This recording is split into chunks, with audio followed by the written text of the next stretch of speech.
has a mind. How should we treat our friends? Do we own our bodies? These are some of the questions New Zealand primary school students participating in a program to teach philosophy are being asked to consider. P4CNZ, or Philosophy for Children New Zealand, helps train teachers in how to encourage their pupils to think more critically and creatively. Vanya Kovach is its professional development leader and our guest. Vanya, good morning. Good morning, Kathryn. Tell me more about P4CNZ. The organisation itself is a very small organisation. New Zealand is one of more than 50 countries around the world that do philosophy for children. And very often the associations are groups of volunteers, teachers and philosophers who work together to provide teacher development in this area. And how many schools are you working in already here? Well, the best results that you get from philosophy for children is when you have a whole school approach, when everybody in the school is doing philosophy. And there's still a relatively limited number of schools around New Zealand that are doing a whole school approach. So, for instance, Balmoral School in Auckland's been doing it for many years. Hay Park School's just begun in Wellington, Crofton Downs, Island Bay. So all around the country there are people, some schools are doing a full approach, but as well, on top of that, all over the country also there's teachers who are working in singles or pairs doing philosophy within their schools. And so we train between 60 and 100 teachers a year, I guess. And your background is, I think, your doctorate's in philosophy. Yes. So I teach philosophy at the University of Auckland, and I'm lucky to have a permanent half-time position here because it gives me an opportunity to do this other work. It's a packed curriculum, and I'm interested that schools are wanting to ensure this is in it somewhere. What are they identifying as being, if not missing, what they're wanting to add into the mix of what pupils are experiencing each day? Well, I think that one of the big things that's happening in school nowadays is inquiry learning. And the focus of most of that is scientific inquiry, which I think is fantastic. But alongside scientific inquiry, there's philosophical inquiry as well. So you might have, if you say a historical inquiry, a question like how much freedom did women have in Victorian England, if you're working with, say, Year 7.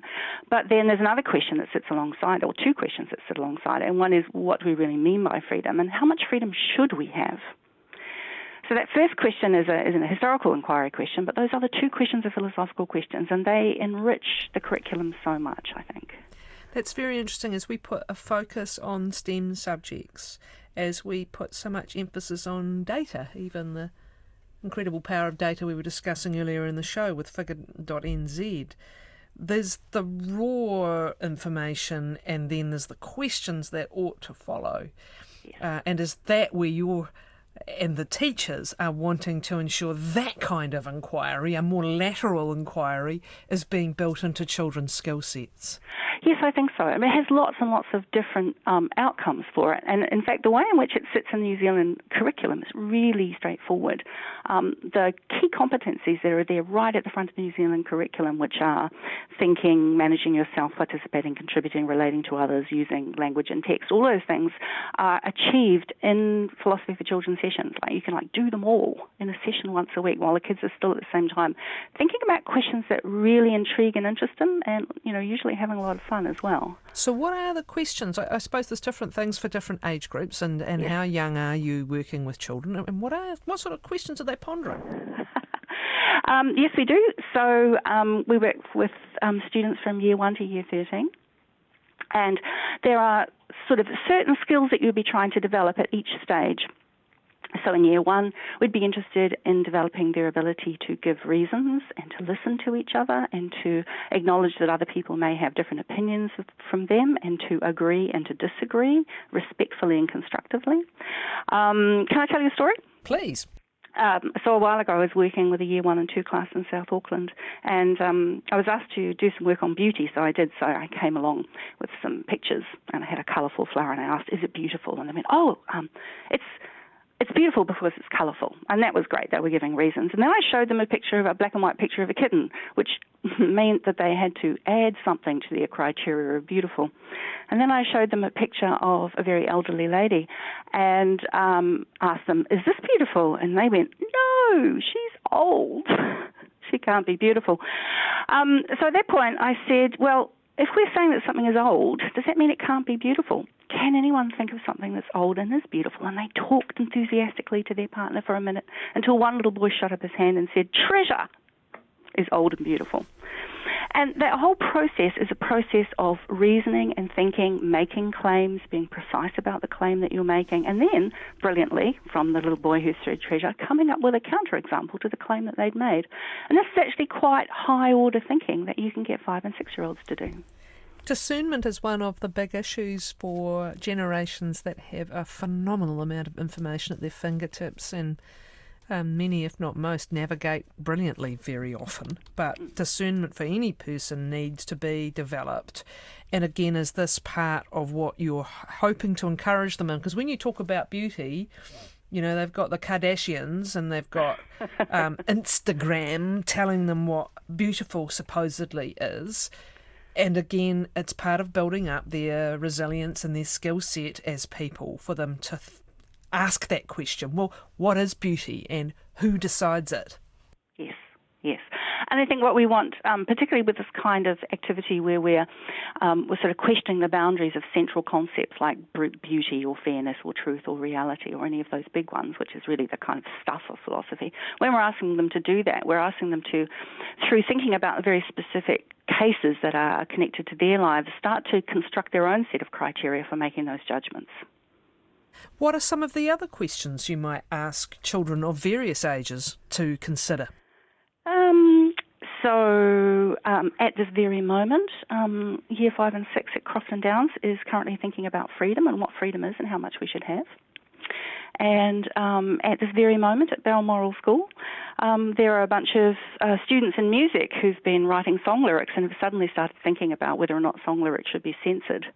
And 2 questions that they came up with was, should songwriters always tell the truth, and what is truth? So you can see that what Philosophy for Children does is it gives children taste for asking quite penetrating questions and also entertaining some of the most fundamental questions as well. Did they come up with the question, what is truth, as a result? Right. They did. Which they is asked, about the most fundamental philosophical question, isn't it? Apart from do we exist? And a very ancient one. Sure. Look, even quite small children will ask questions like, what is real? And so if you think of Margaret Mayhew's beautiful book, The Lion in the Meadow, the questions that come out of that for small children are really powerful ones. Right? So, is the lion real? What evidence can we give for saying it's real? Are imaginary friends real? Can things be real in different ways? And once you start asking those questions, like you're making fine distinctions between things, and this is really skillful work that we're, I hope, encouraging and developing in children. It's 50 years old, that book too, so maybe it's proof old can be beautiful too. Old is beautiful. So in these sessions, you would often, does the teacher lead or put some kind of premise or material out there? How does it unfold? So this whole thing goes back to an American philosopher called Matthew Lipman in the 1960s, who began this whole thing. And he believed that we shouldn't be teaching children philosophy. We should be presenting them with philosophically rich materials and getting them to pose their own questions. And that's really important because it means that the children will take ownership of what they're discussing. They will frame the question and the idea in ways that they can understand, and it connects with their experience. Okay. So once that question gathering process has gone on, then the children will choose a question and commit themselves to collaboratively work on coming up with the best answer that they can. And they don't have to agree at the end. They can all think different things at the end, but at the end the question has been explored and tested and challenged and expanded. And the teacher's job is to help them think, not what to think, but how to think well about it. And what sort of assistance do you give teachers with that? Because for some who haven't studied philosophy or a similar arts-based subject, most of them are probably reasonably skilled, aren't they, at the sort of the letting the children, in some instances, letting the children lead and come to their own conclusions. But does some need help with that? Actually, sometimes we certainly do have teachers who go, how on earth can I keep my opinions out of this? And I really honour them for having the awareness that it's a hard thing to do sometimes. Well, they're already halfway there if they can see, that, yes. But to be honest, Kathryn, when you're facilitating a community of inquiry, you are listening, you are thinking about very small questions you can ask to develop children's thinking. You might be doing some mapping on the board. You're checking that everybody is adhering to the rules of the community. But there's so much going on, you've barely got time to put in your own opinion. So I think once you're immersed in the process, it comes naturally. And also I think both teachers and parents are really delighted by what comes out when they create this kind of free but structured space for children to explore their own questions. Well, for parents themselves who want to pick up on this and keep this as part of their own toolkit at home, what is the art of not giving the answer or shaping the direction of the conversation? What are the kinds of questions that you can help prompt along this kind of thinking in your child? Okay. They're really simple questions. They're questions such as, just tell me some more about that, or tell us your reason for why you're saying that, or hang on, is that the same as what you said before? Are we thinking differently now? Or what would someone say if they saw this from a different perspective? Or, I wonder how we could find out if that was true. Or is there a difference between, do you think? So all of those small questions, which we call procedural questions, are really powerful because the teacher or the parent asks them, but what they do is they ask the children to do the thinking. Right, so we're not doing the thinking, the children are doing the thinking. And all of those questions map onto certain kinds of critical thinking moves. So what we're doing is we're asking them to perform a particular critical thinking move. So if I go, is there a difference, do you think, between, being brave and being reckless? Right, what I'm doing is inviting someone to make a distinction, which is a really important skill. It is a challenge not to complete the process by imparting your own life wisdom. Is that the hardest thing often for a parent or for a teacher to do, to accept that something may be left incomplete, and in fact that's possibly what you want to achieve, because you want this process to become a constant part of a young person's cognition. Yes. Well, I think sometimes parents do want to impart their wisdom, and that seems entirely proper to me. But I think teachers, if they're committed to encouraging collaborative philosophical inquiry, really do have to keep their opinions out. But I think you're right, sometimes it's incomplete. And actually, learning to live with, we haven't quite decided yet, and we have to come back to it and think again, I think is great. I think actually, in some ways, there are lots of quite important life lessons in the process of doing philosophical communities inquiry. And one of them is persistence in inquiry, and another is like living with uncertainty until you can think further and come to a resting place. And both of those are really important.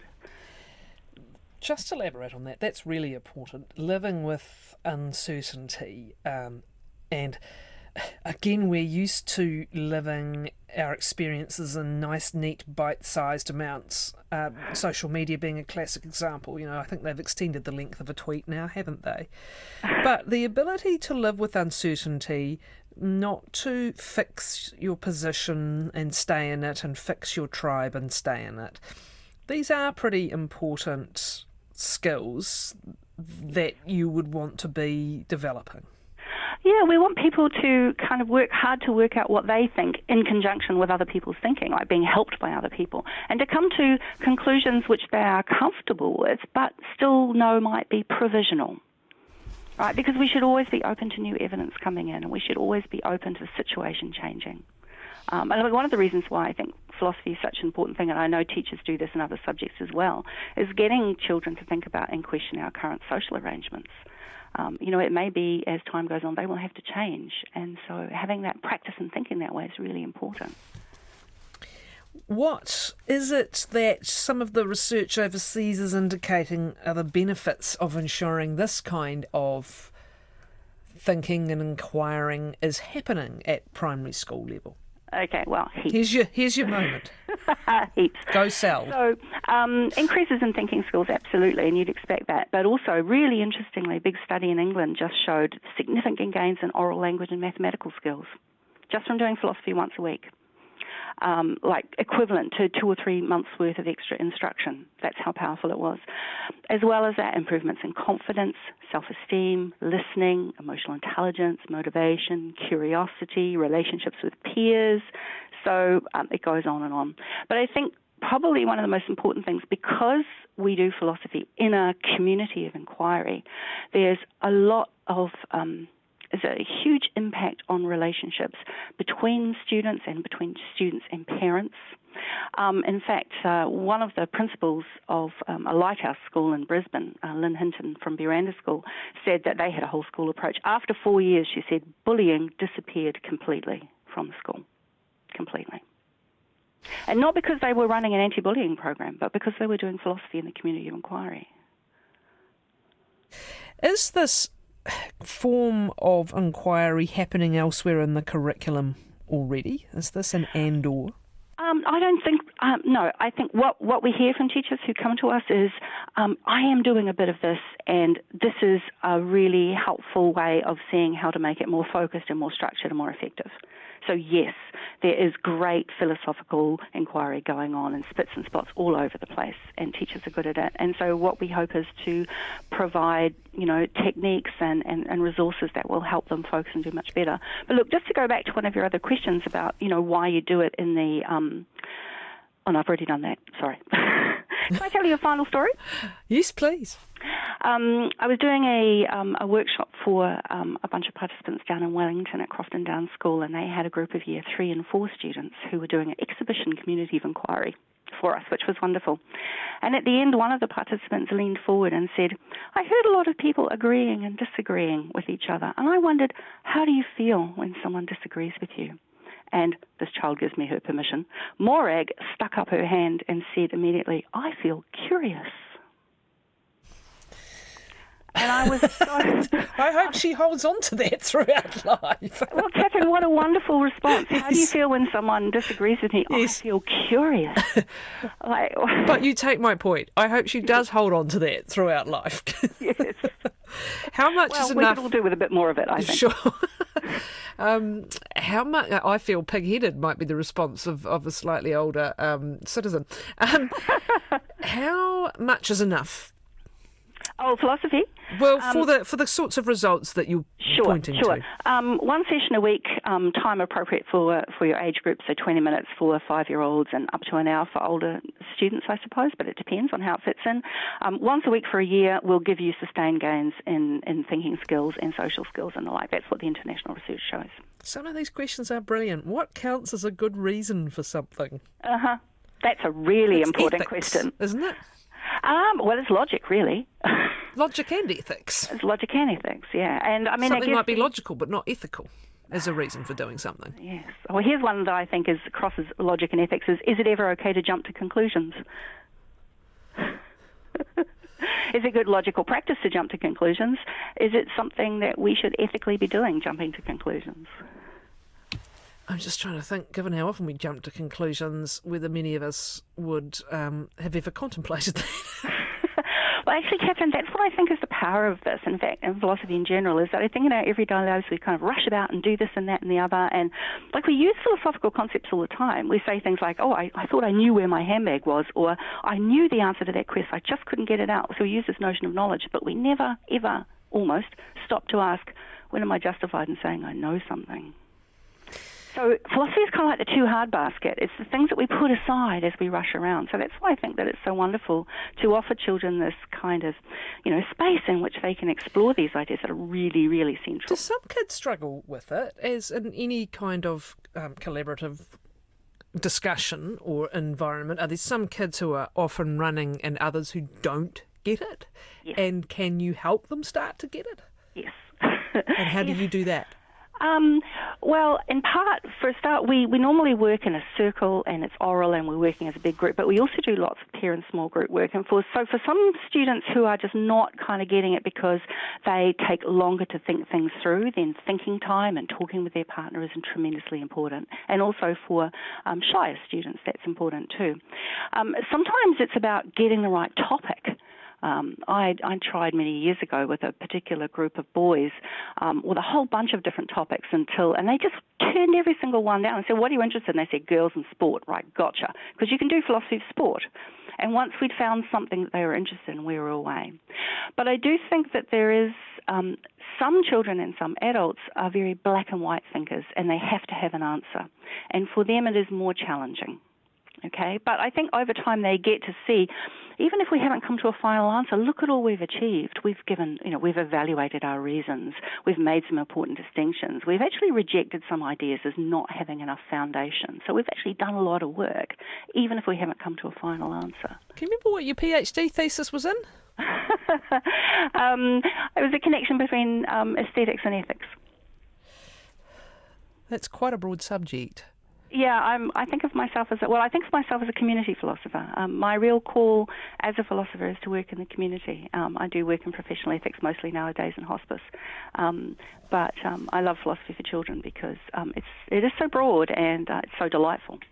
Thank you, Vanya Kovach from Philosophy for Children New Zealand, or P4CNZ.